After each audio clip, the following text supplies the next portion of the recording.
Good morning, Janice. Good morning. Are you ready to talk about how to navigate family inheritance drama with grace? I am. With grace. I like that. With grace. So this with is grace. from... That's like the key word there. This is written by Cynthia Meeson over at gobankingrates.com. Thank you, Cynthia. We're looking forward to talking about this great article that you've written. Janice, why don't we jump right into it, into these 5 steps or 5 ways to navigate family inheritance drama with grace. Absolutely. So, you know, when you lose any family member, it's a trying time. You've got grief, you've got loss, but it can evolve into anxiety or even worse, anger and mistrust. Because when you deal with this, it's a stressful situation. One example is when the executor fails to preserve the value of the estate. So you and I know, but most other people don't. You have to do everything by the book, by fair market. You actually quoted in this article said, people love the idea of profiting from real estate and estates are no different. But could you talk about a little bit about how that might not be a good idea? Sure. First, we need to understand what the executor's duty is. The executor's job is not to maximize value, but to preserve value. Because maximizing value will often roll into taking some risks, right? So theoretically, if anyone who follows, I don't know, Warren Buffett, Mark Cuban, John Bogle, money should be, idle money should sit in index funds or something along those lines to earn a strong return rate. But when you're in an estate situation, even if it's years, that money should mostly be sitting in cash or cash equivalents, right? And earning minimal interest. And it sounds horrible because you're losing versus inflation, right? But again, your number one job is to preserve value, not to maximize, right? Right. So yeah, the example we gave was actually more along the lines of real estate. A lot of people really get the idea of, if we wait for the market to come back, or if we put some money into some renovations, we can sell this property for more than what it would go for as is. But that takes time and that takes money to put in. And that's just essentially speculative, right?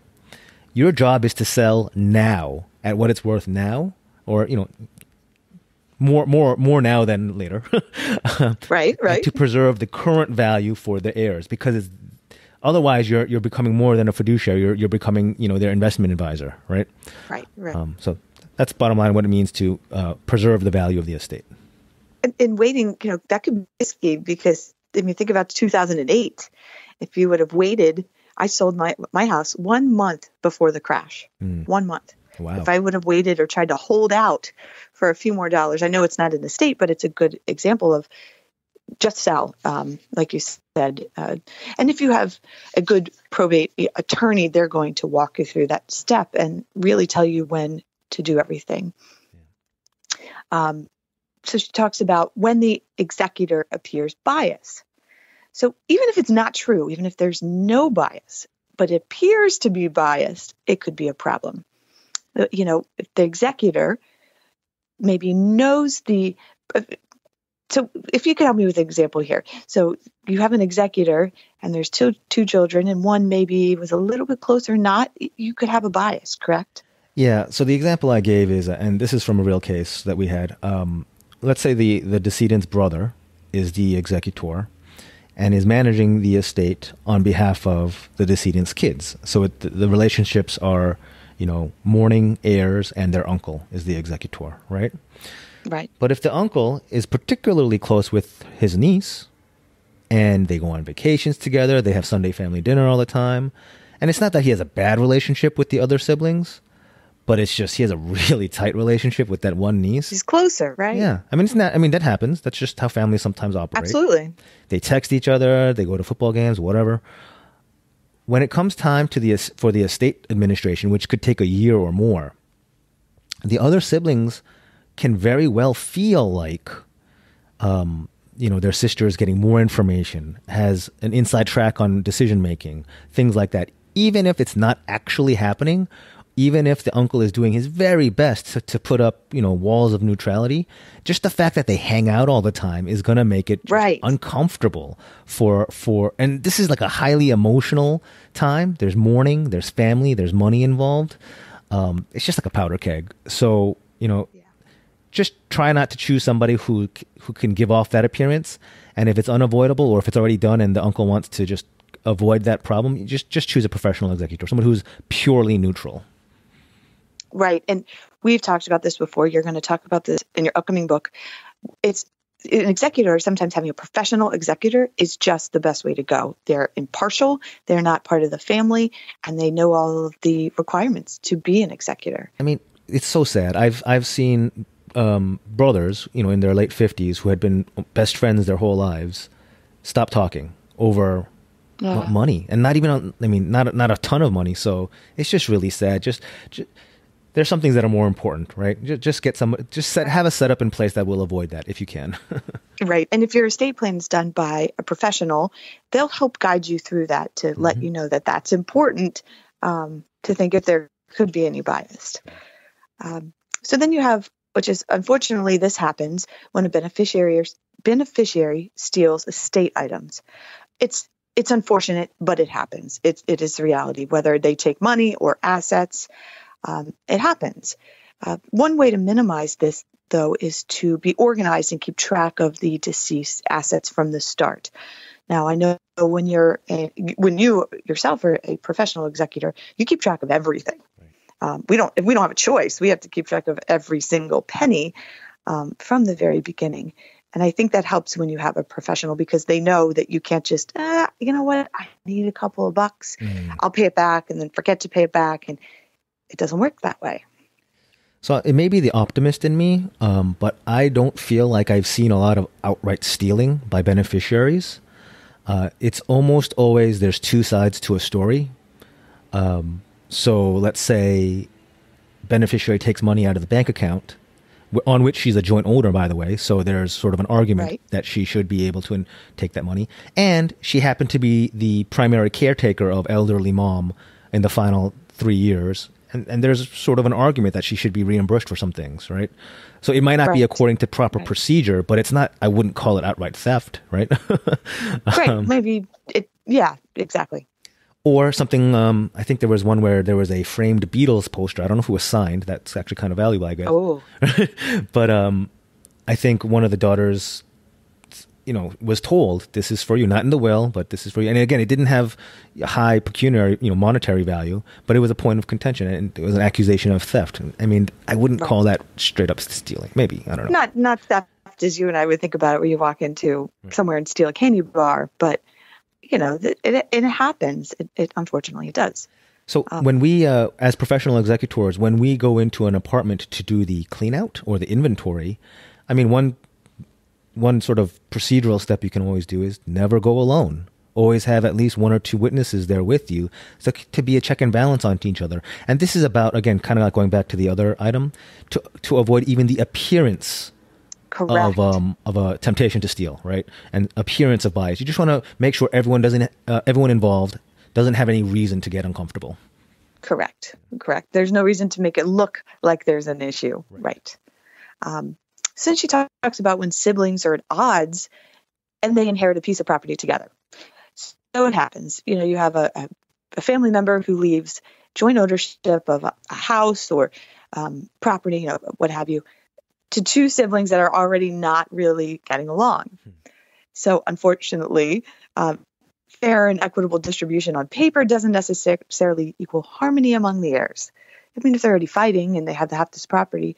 So we've seen, where you buy one out, and it's a process, and it's expensive. And I'm sure you've come across this in your, 500 years of experience in this. I think you're up to how many estates now that you've professionally administered? I think I might be approaching 200 now as the executor. We need to get the number. Yeah. It's pretty high. So have you seen this? I should put a counter on the website. Yeah. I know. Estates professionally administered to date. Yeah. So, we see this a lot. This is one of my biggest pet peeves. Do not, folks, shackle your kids together onto a piece of real estate. You might think like this is the family deed and I want everyone in the family when I'm gone to be on the deed. That's just not a good way of going about it. Sell it and make it the family wealth gets divided amongst them. Right. Yeah, it causes a lot of problems. So just to give you some examples, son lives there, won't pay rent. So basically he got the house and the other siblings got nothing except the risk of liability if somebody trips and falls on the house. Correct. Right? Because they're on the deed. Yeah. Right. Or what's another example? I mean, that's like the most clear cut one that just happens all the time. Somebody is staying there and not paying their fair share, and the other siblings are just getting nothing out of it. Yeah. Right. Which in turn could cost quite a bit of money to take care of legally, and that takes away from the estate value. Yeah. So to give you some numbers on that, that's called a judicial partition proceeding, where you ask a court to force the sale of the property. I mean, technically you're asking the court to divide the property, but that kind of never happens. You can't take a knife and cut down the middle of a house. in the middle. So you're asking them to force a sale, and that's just anything where you have to go through court in a sort of litigious or contentious way. It's going to be expensive. And it's going to take a lot of time. Yep, very good. As we've seen from the court process, it's not quick. Yeah, it's quick as we might work on our side. You rush to wait, and it is very expensive. And for everyone who thinks, no, this won't happen. My son and daughter are best friends. It'll be fine. You want to keep them best friends? Don't do this to them. You want to keep them friendly?